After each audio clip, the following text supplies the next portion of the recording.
subscriber Spider back again in the kitchen with another tasty video for you. And today we are going to be making thumbprint cookies. They're tasty, they're easy, and I absolutely love them. So recently we did a video on how to make orange marmalade, and I thought that this would be a great follow-up video and do justice to that marmalade because we spent some time and effort on it, and I'm so proud of how it came out. So that's what we're going to be making today. The ingredients are simple and the process is a breeze. So without further ado, let's get started.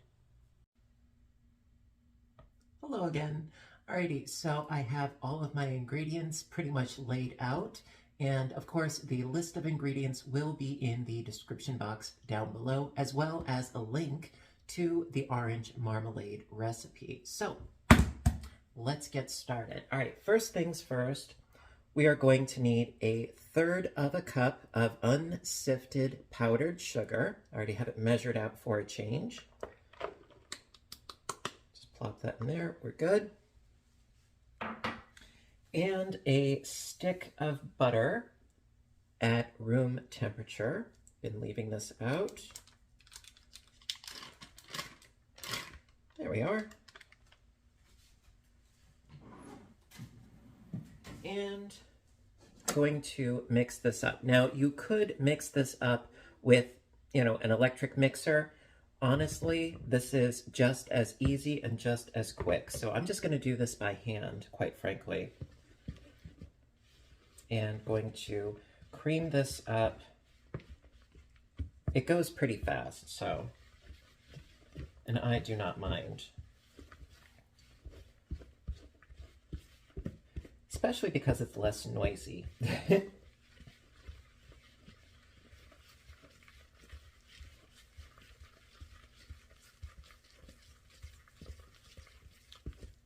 And do not worry about lumps per se in the sugar, because after we add the flour, whatever lumps there were, they'll be worked out. Don't worry about that.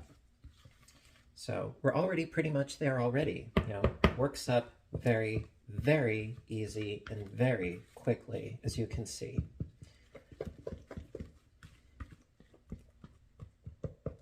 Just got a few little lumps I just want to get out regardless. Okay. Very nice. Okay, from here, excuse me. All right, from here, we're going to need, let me see here. So I got the butter, the sugar. Okay, so we need about a teaspoon of vanilla extract. Now, the recipe also calls for 1/8 teaspoon of almond extract. I don't have almond extract, so I'm just going to add a little bit more of the vanilla. And frankly, I really didn't taste the vanilla, but whatever. So I'm just going to add just a little bit more, a little dollop more of the vanilla extract.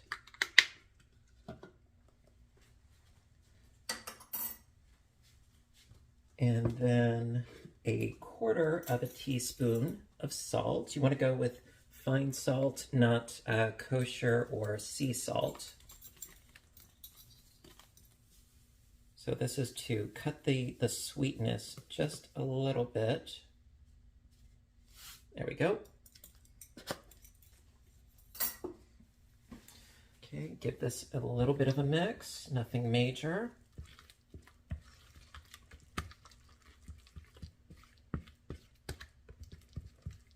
Okay, then we are also going to need 1 egg yolk. Now, prior to this recipe, I've always used just, whole eggs, quite frankly. So let me grab an egg.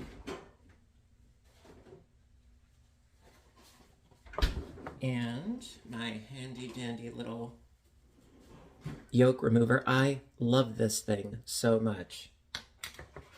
Now, I know that there are techniques and ways of doing it by hand, but yeah, guess what? I'm not, the best when it comes to stuff in the kitchen, so this little guy, really, really helps. All right, so put my remaining egg in the fridge.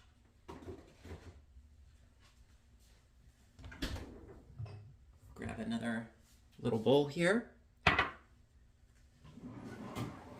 Okay, so how I like to do this is it's got a little lip on the side here, so I can just rest on my container. I love this thing so much. It's the little things in life that make me happy. What can I say? So, and then crack it over the gizmo. There we go.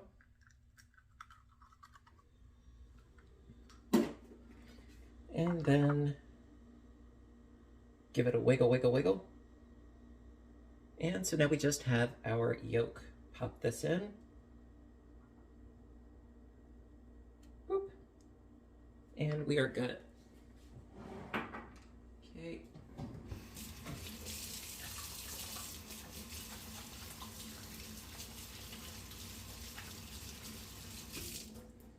All right, and then give this a quick mix.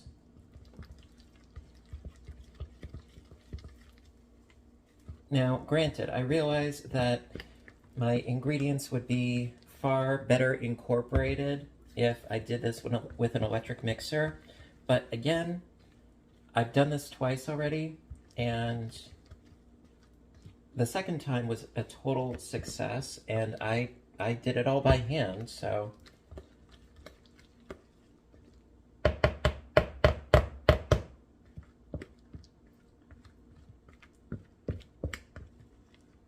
Isn't that pretty? All right, then need to add a cup and a quarter of all-purpose flour.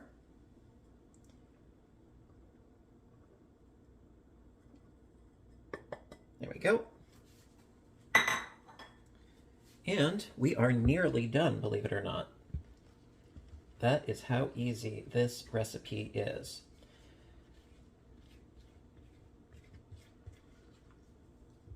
Well, that is, we are that much closer to finishing the dough.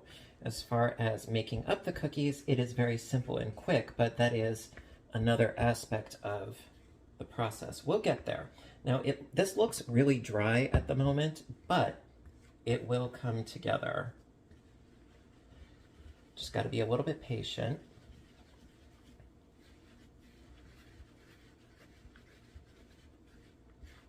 And also, I would not suggest using a whisk.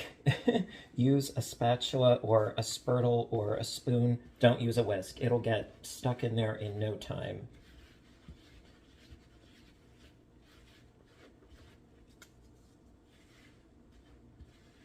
All right, this is coming up nicely. We're almost there.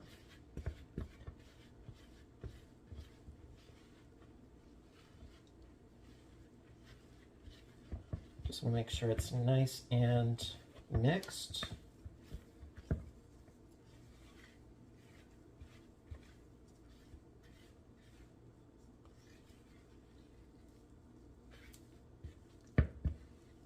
Okay, almost.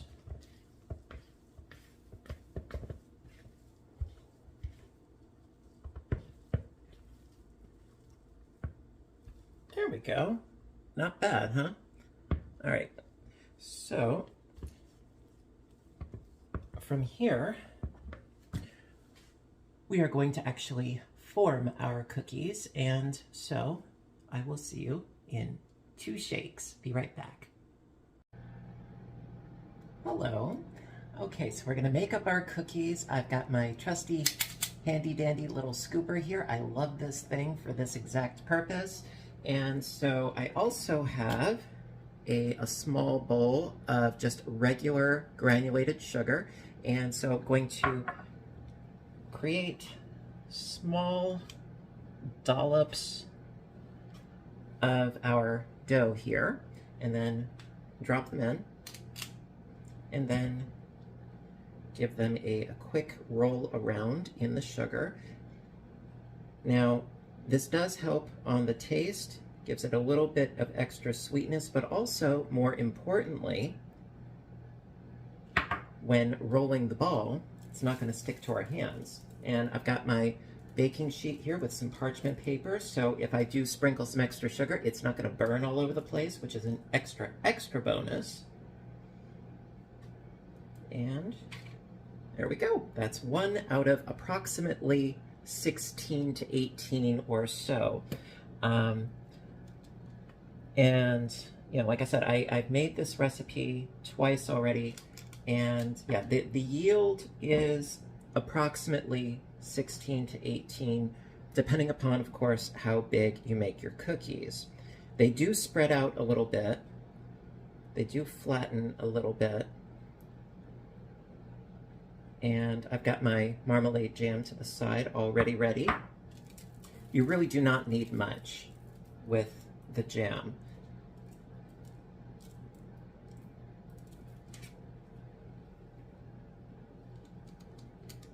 Now, of course, since the yield is not terribly large with this recipe, you could double it, of course. But honestly, I think that right now at this point in my experience, that doing smaller batches works out well for me.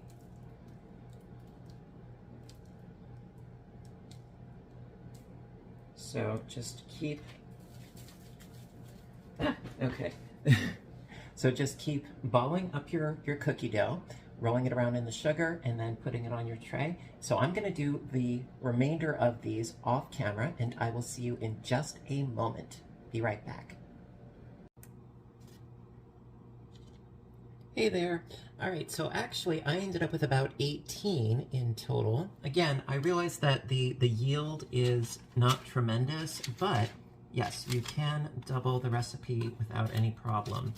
So from here, what we're gonna do is give each of our little cookie balls a slight pat on top.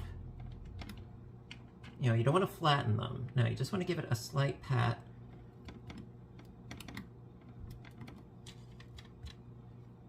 To get it started. And then,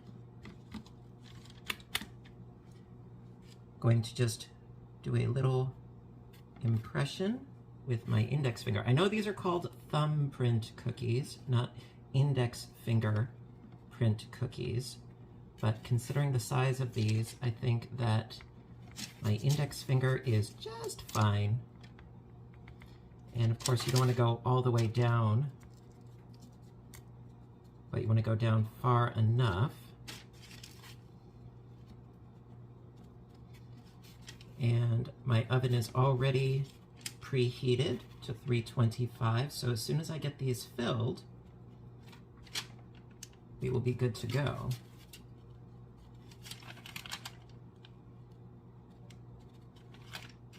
Yeah, the first time I made these, I went in with my thumb, and the impression, it was huge. It was like a giant crater. It was way too much. You know, you don't want to flatten these out along the edges initially because the oven will do that for you. So just into the center, create your concavity.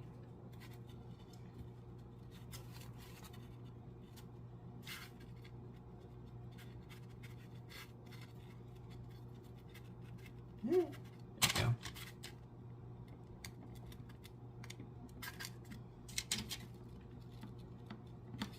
I'm so excited. Now we get to finally use our jam again. Okay, perfect. All right, from here,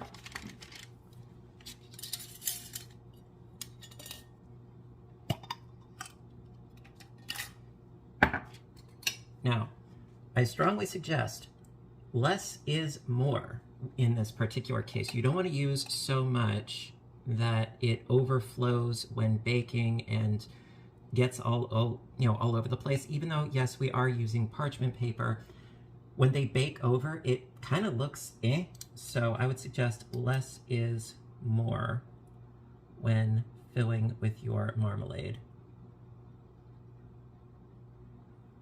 Honestly, I think that these cookies taste fabulous without the extra jam, but they just give it a little, you know, a little pizzazzy zazz.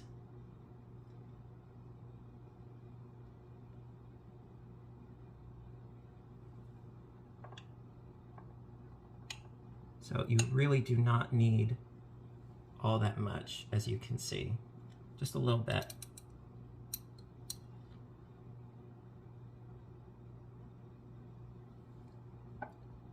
And as the cookies bake, they will flatten out a little bit.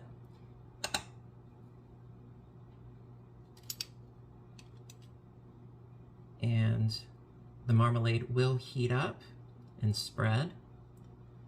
So that's why you don't want to use too much.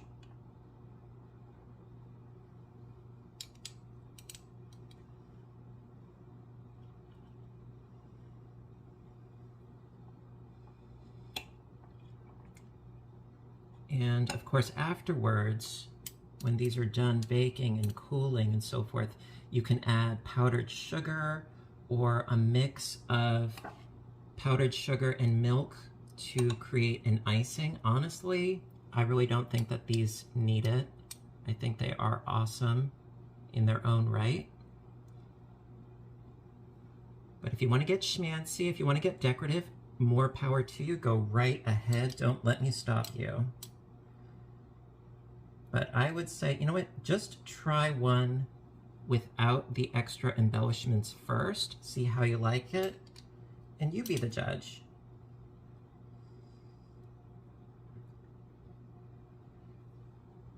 And also, of course, yes, I keep going on and on about my orange marmalade here. But yeah, I mean, if you want to use other jams, jellies, preserves, what have you, go right ahead. Don't let me stop you. I just happen to be very partial to what I created here. I'm proud of it, you know? I can't help it.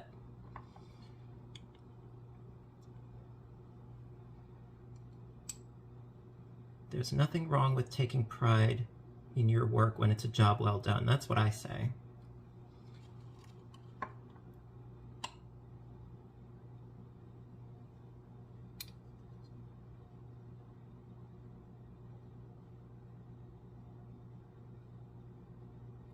These I need to separate just a smidge. There we go. A little bit better.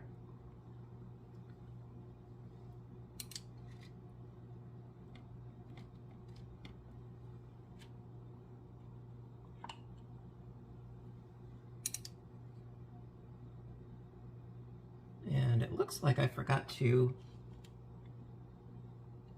give a thumbprint to one of these. That's okay, I can do that.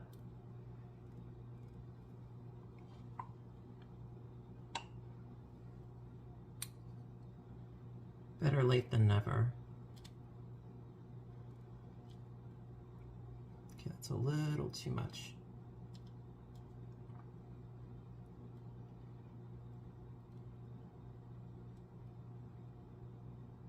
Come on. There you go.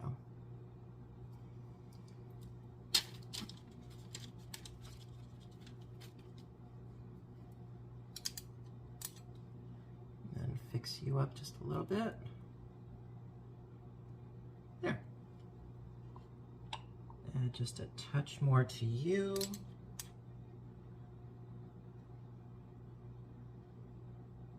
There, a thing of beauty. Okay, so from here, yeah, I'm gonna pop these in the oven at 325.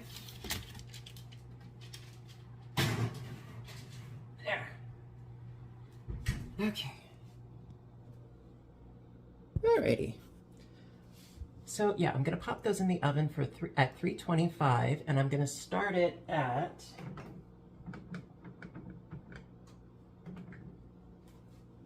20 minutes for now.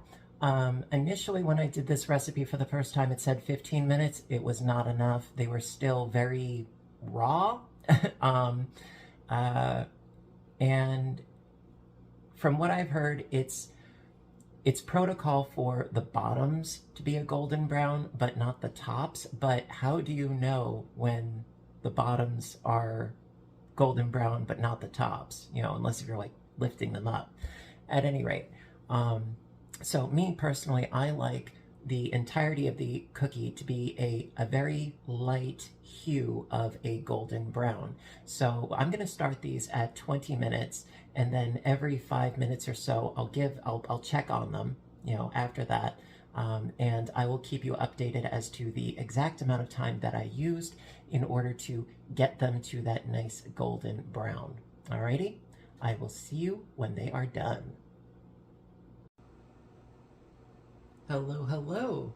Okay, so I left them in for the 20 minutes, and then I wasn't satisfied, so I left them in for another 5 minutes, still wasn't satisfied, another 5 minutes, so for a total of 30 minutes, I think we got it.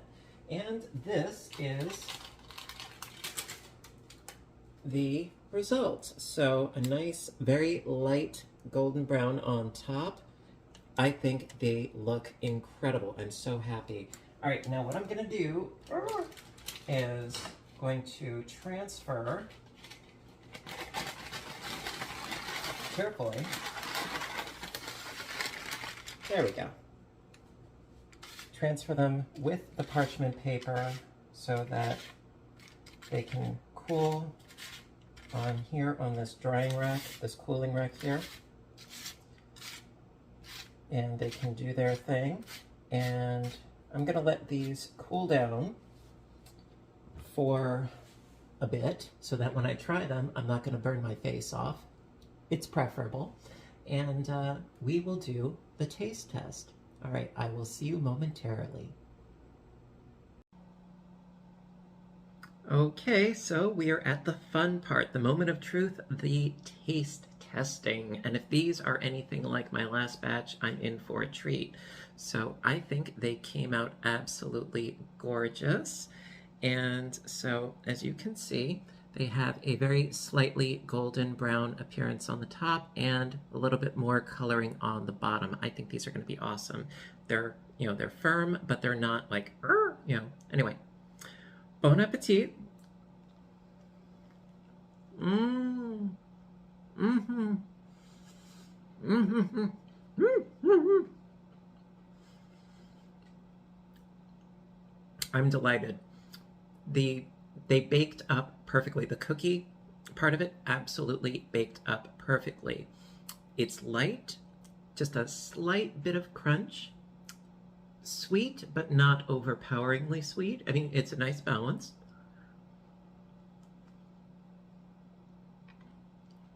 Mmm. Mm-hmm. Mmm.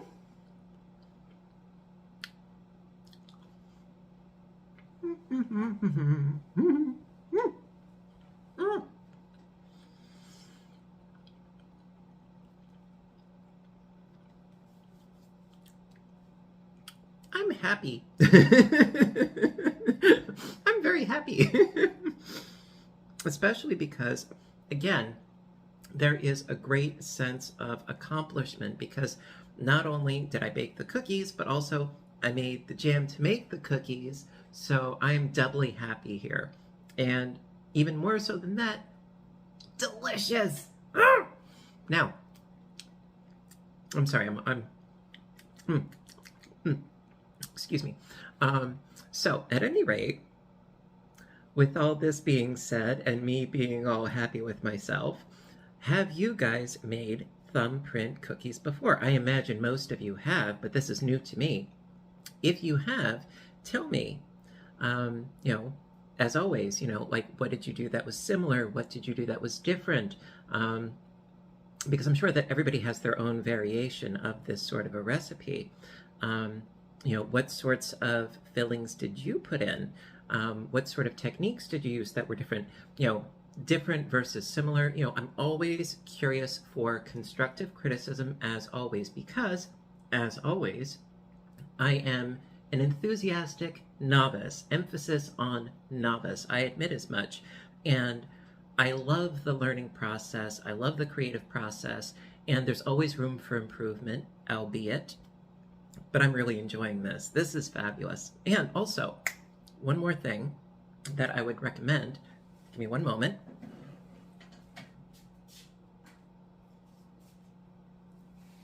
So this right here, this is a batch that I did just the other evening.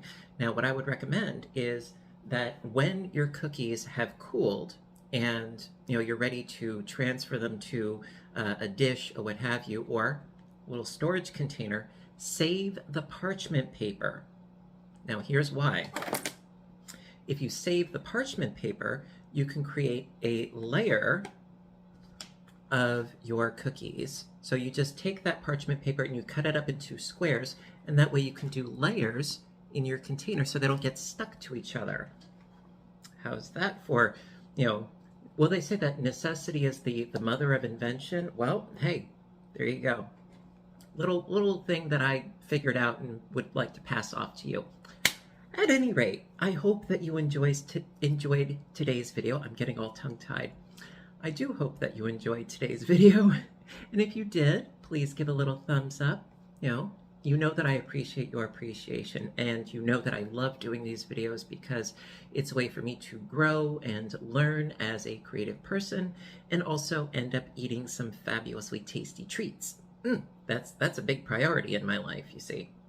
And you know what to do until next time, right?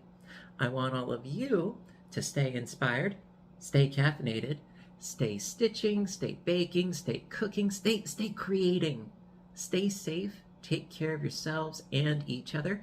Make some cookies for someone you love. Share. Sharing is caring. Yeah. And also, as always, if you guys have any suggestions of future videos, let me know in the comments section down below. And I will see you in my next video. Have a great day, everybody, and bye for now.